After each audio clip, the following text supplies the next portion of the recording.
There's a lot of different reasons to be excited for Cyberpunk 2077, going all the way from the customization, the branching dialogue, the multiple endings, the progression. But one thing that has caught a lot of people's eyes is the vehicles within the game. And for a game that isn't just about driving, CD Projekt Red have put in a lot of effort into the vehicles, recording over 40 different vehicles with a number of different sounds for each of those vehicles. It's not just recordings of those specific cars going flat out in a straight line. We're talking about a number of different recordings. Anything from getting the sound of the exhaust going all the way to a button noise within the car. So vehicles is something to be very excited for. And in this video, we are going to be going through the most talked about vehicles and some of their stats. Before I do get into the video, if you do want to see me streaming this game live when it does drop in December, and hopefully it will not be delayed again, there is a link in the description down below which will take you over to the Twitch stream. All you need to do is drop a follow and you'll be notified the second that these Cyberpunk streams go live. If you do want to keep up to date with all the latest news of Cyberpunk as well, in that description you could also find a link to the Discord. The Discord server is ever growing. We've now got over 100 members, so there's definitely an incentive to be a part of it. Getting back into the video, the vehicles of Cyberpunk 2077. These are all the different vehicles that I've seen players talking about, and some of these vehicles have quite a bit of information backing it, such as when it was made and some of the statistics about these specific vehicles, whereas other vehicles don't really have much, and what players are actually going off is just the looks of what they've seen within some trailers, maybe even some pictures that have been released. So starting off in the economy class, there's not too many vehicles within here that have caught players' eyes. And that's because this is the economy class. These are not the best of the best vehicles with looks or even just functionality. But there is one vehicle that a lot of players are talking about, and this is the Makagai Maimai P126. The Makagai Maimai has been manufactured in Japan in the year of 2032, and it's associated with the tropism style in the Cyberpunk universe. On screen right now you are seeing some of the vehicle stats and specs. This is the information that was released with the vehicle trailer. As you can see, it is definitely not a great vehicle, with the horsepower of being 70, but it is a vehicle that has been described as cute, and it is sure to get you from point A to point B. It's just not going to do it quickly. Moving on, we have the executive class, and this class brings a bit more style. Still not the fastest of the vehicles within the games, but when you get to your destination, you're definitely arriving within style. The first vehicle that players are talking about is the Chevron Emperor, which is an executive SUV. This vehicle doesn't have many stats or specs. There's not actually too much to go on because CD Projekt Red have not revealed too much information about it. All we know is the class group, the manufacturer, the country, the body type, and also the number of doors. But this is a vehicle that players have been describing as a bit of a hybrid, because even though it is part of the executive class, it's also big and bulky for it to also be something like a heavy duty. This is a vehicle that would look nice on the inside and all of the latest comforts, but on the outside it looks like something that could impress a lot of people within the city center. It also looks like it's able to go on a run and break through roadblocks, and it also looks like a vehicle that can definitely handle the rough terrain out in the Badlands. This is a vehicle that I can see a lot of players taking up and using to go wherever they want. Yet again, this is not the fastest vehicle within the game, but with this you know it will be able to handle anything that's thrown at it. The next vehicle within the executive class is the Rayfield Alvarado. This is an executive coupe vehicle. The Rayfield Alvarado has been manufactured in New USA in the year of 2044 to 2055, and it's associated with the kitsch style in the Cyberpunk universe. On screen now you are seeing the stats for this vehicle, and compared to the Makagai Maimai, it is definitely going to get you from point A to point B a lot quicker. But this is an incredibly nice vehicle. Within the trailer we actually saw this gold plated, and in the inside you had this red leather, making it look like some Iron Man themed car. This is an incredibly nice vehicle. What makes it even better, and you've probably already noticed, it hasn't got the usual 4 wheels on this car. Actually added another 2, which just makes it look even better. Next up we have the heavy duty class.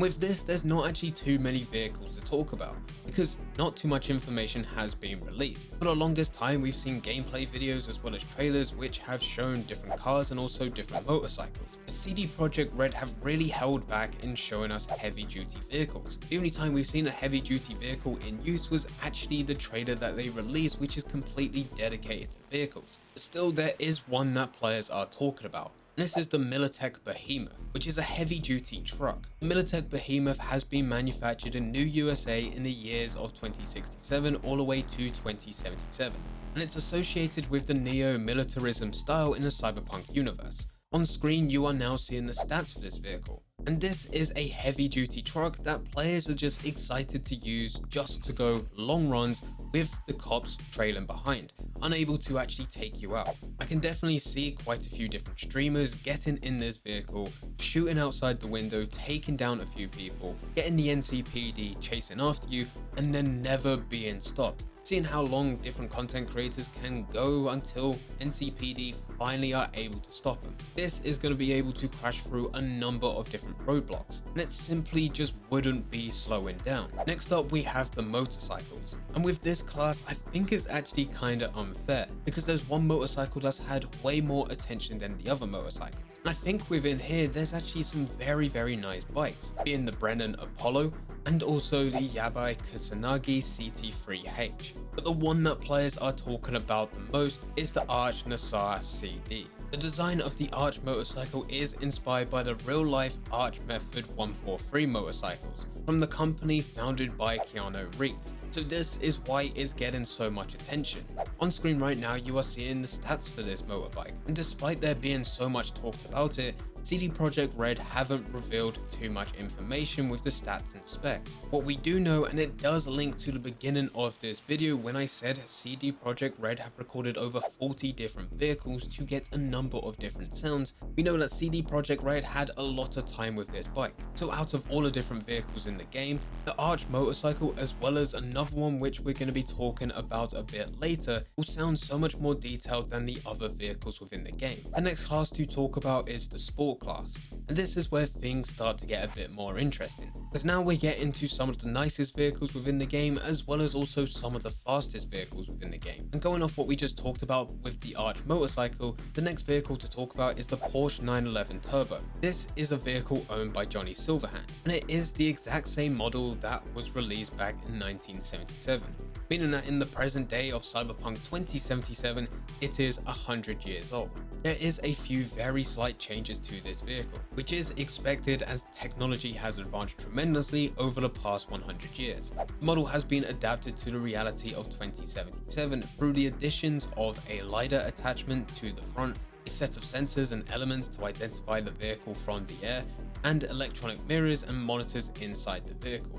On screen right now you are seeing the vehicle stats and specs for this, and I'm surprised that it hasn't got more. Yes, CD Projekt Red have talked about it extensively, but this is still a car that is based on the real life version. So I'm surprised that it's not showing similar stats, with a little bit of leeway because it is still 100 years old. This is Johnny Silverhand's car, but CD Projekt Red have revealed that V will be able to own this.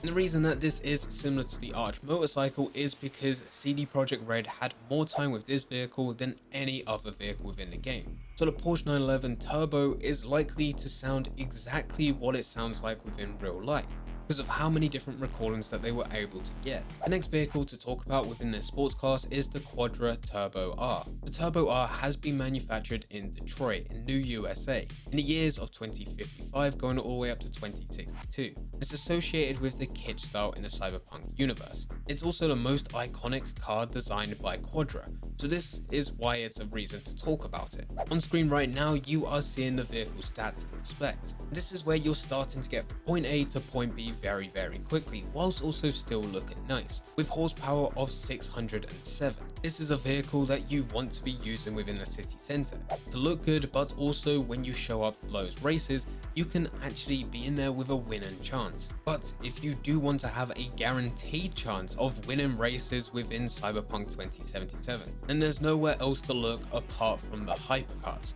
And in general, these hypercars are all very heavily talked about.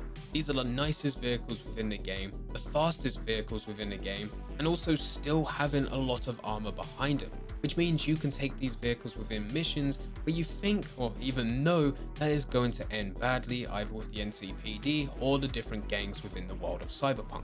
The first vehicle to talk about is the Rayfield Caliburn. The Rayfield Caliburn has been manufactured in United Kingdom in the year of 2070.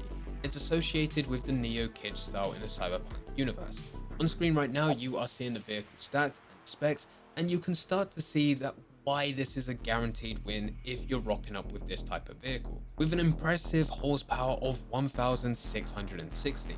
The only way you're not winning these races with these types of vehicles is if it is literally just way too quick for you to handle. The Rayfield Caliburn is also a very good looking vehicle. When looking at it, you might actually be reminded of a Bugatti Veyron, and that's what I think it really does look like. The only difference being the windshield. And this is something that a lot of players are liking about the hypercars. The windshields within Cyberpunk aren't actually glass, but in fact it's actually a screen, meaning that you get to stay protected, but it also brings a nice sleek look to the different hypercars within the game. And what also has this type of windscreen is the next vehicle. And the next vehicle is the Rayfield Aerondite S9. From what I've seen, this is the most talked about vehicle so far, and it has been hyped up a lot within the Cyberpunk universe, especially when it says in the trailer probably less than 1,000 people within the world can afford the Aerondite. So this is not your typical urban vehicle. The Rayfield Aerody S9 has been manufactured in United Kingdom in the year of 2075 to the present day of 2077, and it's associated with the neo-kid style in the Cyberpunk universe. On screen right now you are seeing its stats, and compared to the last hypercar that we had, it is not your fastest vehicle. But what you're buying into here is the exclusivity, the bragging rights. When being in the Cyberpunk universe, you know when you go through the city centre, heads will be turning to you. And as you step out, everyone will know how rich and powerful you are within this universe. If less than 1,000 people in the world can afford an Aerondite, and you step out of one, everyone knows your worth. So you're not buying into speed here, but you're buying into that exclusivity. And a lot of players that are excited for Cyberpunk 2077's release really wants to get their hands on this vehicle. And to be honest, I don't blame them. So those are the most talked about vehicles so far within Cyberpunk 2077. It should be pointed out that by far we're nowhere near to seeing every single vehicle. Within the trailer that CD Projekt Red revealed, we probably saw just a glimpse of the different types of vehicles. And when I was actually talking about going through the different classes, such as the motorcycles and also the heavy duty, there's only a couple vehicles where we have information as well as pictures for them. So it'll be interesting to see with this list of what players have been talking about the most, as well as the different specs and stats about each and every vehicle that we've talked about, whether or not it will actually be the same when Cyberpunk is finally released, then we all get to see the different vehicles within the game. But as of right now, this is what I've seen to be the most talked about so far. If you do want to see any more content from me, as said at the beginning, I will be streaming this game live when it does finally release. All you need to do is head over to the Twitch channel. There is a link in the description down below. Head over to there, drop a follow, and you'll be notified the second I go live with these daily streams of Cyberpunk 2077. And hopefully, whilst I'm progressing through this game, it will not be too long until I finally get my hands on one of these hypercars. But anyway, I hope you guys did enjoy. If you did enjoy, don't forget to leave a like and subscribe. But for now, I'm going. So see ya.